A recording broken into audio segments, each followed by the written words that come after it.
அனைவருக்கும் வணக்கம். செந்தமிழ் அருவி நேயர்கள் அனைவருக்கும் ஆங்கில புத்தாண்டு நல்வாழ்த்துக்கள். மணிவாசக பெருமான் அருளி செய்திருக்கக்கூடிய திருவெம்பாவை 17ஆம் நாள் பதிகம். இறைவன் இங்குதான் இருக்கிறார், இவர்களுக்குத்தான் சொந்தம் என எவரும் குறிப்பாக ஒன்றை சொல்லி இறை சக்தியை அதற்குள் அடக்கிவிட முடியாது. இறைவன் எங்கும் நிறைந்தவன் என்பதையும் அவருக்கு அவர் சரிசமமாகவே அருளை வழங்குகிறார் என்பதையும் திருவெம்பாவையின் ஒவ்வொரு பாடலிலும் வலியுறுத்தி பாடுகின்றார் மணிவாசக பெருமான். அதே போன்று இந்த பதிகத்தில் தோழிமார்களை நீராடுவதற்காக இறைவனுடைய பெருமைகளை எவ்வாறெல்லாம் சொல்லி அழைக்கின்றார் என்பதை முதலில் பதிகம் என்ன என்பதை பார்த்துவிட்டு வரலாம். செங்கன் அவன் பால் திசைமுகன் பால் தேவர்கள் பால் எங்கும் இலாதோர் இன்பம் நம்பாலதாக் கொங்கு உன் கருங்குழலின் அந்தம்மை கோதாட்டி இங்கு நம் இல்லங்கள் தோறும் எழுந்தருளி செங்கமலப் பொற்பாதம் தந்தருளும் சேவகனை அங்கண் அரசை அடியோங்கட்கு ஆரமுதை நங்கள் பெருமானை பாடி நலம் திகழ் பங்கைய பூம்புனல் பாய்ந்தாடேலோர் எம்பாவாய் என்பது மாணிக்க வாசகர் அருளி செய்திருக்கக்கூடிய திருவெம்பாவை 17ஆம் நாள் பதிகம். எப்போதும் போல வரிக்கு வரியான விளக்கத்தை பார்க்கலாம். செங்கன் அவன் பால் திசைமுகன் பால் தேவர்கள் பால் என்று சொல்லுகின்றார். செங்கன் அவன் பால், இந்த திருமால் இருக்கின்றாரே அவருடைய கண்கள் செந்தாமரை போன்று இருக்கிறது என்று இங்கே குறிப்பிட்டு சொல்லுகிறார். செந்தாமரை கண்களை கொண்ட திருமால் திசைமுகன் பால். திசைமுகன் என்றால் 4 திசைக்கு ஒரு முகமாக இருக்கும் 4 முகங்களை வைத்திருப்பவர் பிரம்மன். அப்படி அந்த திசைமுகன் என்று அவரை குறிப்பிட்டு சொல்லுகிறார் பிரம்மன். மற்றும் தேவர்கள் பால், தேவர்கள் இவர்கள் எல்லோரும் இணைந்து வந்தால் கூட தர முடியாத பரவசத்தை, பேருணர்வை, அருளமுதை, நமக்கு அப்படிப்பட்ட இன்பத்தை வழங்கக்கூடிய இந்த ஈசன் தேவாதி தேவன் நமக்கு அப்படிப்பட்ட ஒரு இன்பத்தை தருவதற்காக வந்து கொண்டிருக்கின்றான்.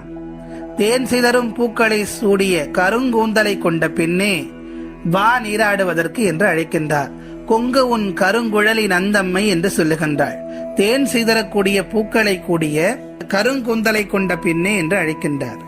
அடுத்த வரிகளில் இங்கு நம் இல்லங்கள் தோறும் எழுந்து அருளி செங்கமல பொற்பாதம் தந்தருளும் சேவகனை.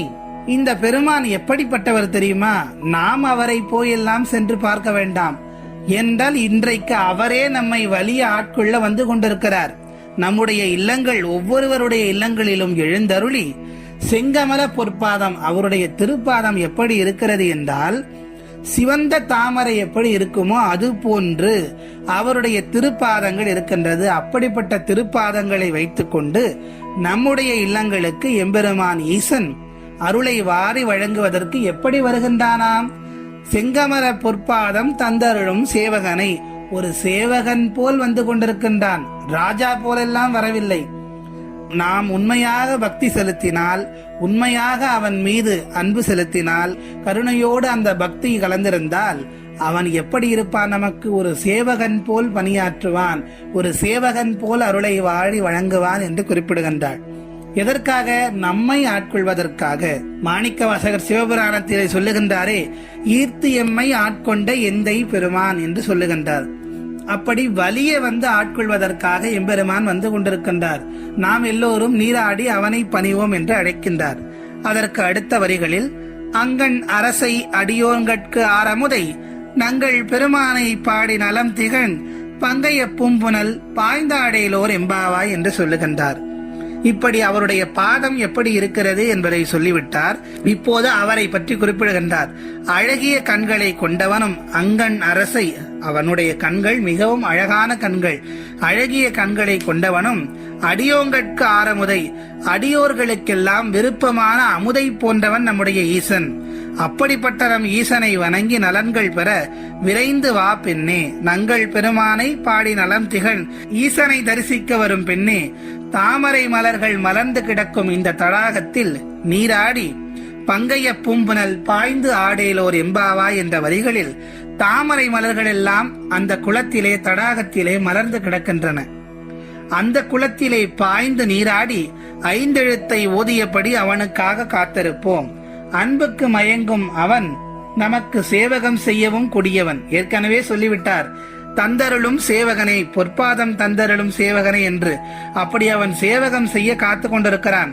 அன்பை தவிர வேறு எதையும் எதிர்பார்க்காத நம் தலைவனை, நம்முடைய ஈசனை தோழிமார்களாகிய நாம் எல்லோரும் கூடி சேர்ந்து நீராடி அவனை வழிபடுவோம் என்று மாணிக்க வாசகர் தோழியர்களை அழைப்பதாக சிவபெருமானுடைய உயர்வுகளை எல்லாம் சொல்லி நம்மை அழைக்கின்றார். மாய உறக்கத்திலிருந்து மயங்கி கிடக்கக்கூடிய இந்த மானுடர்களை எல்லாம் அழைப்பதாக இந்த பதிகம் அமைந்திருக்கிறது.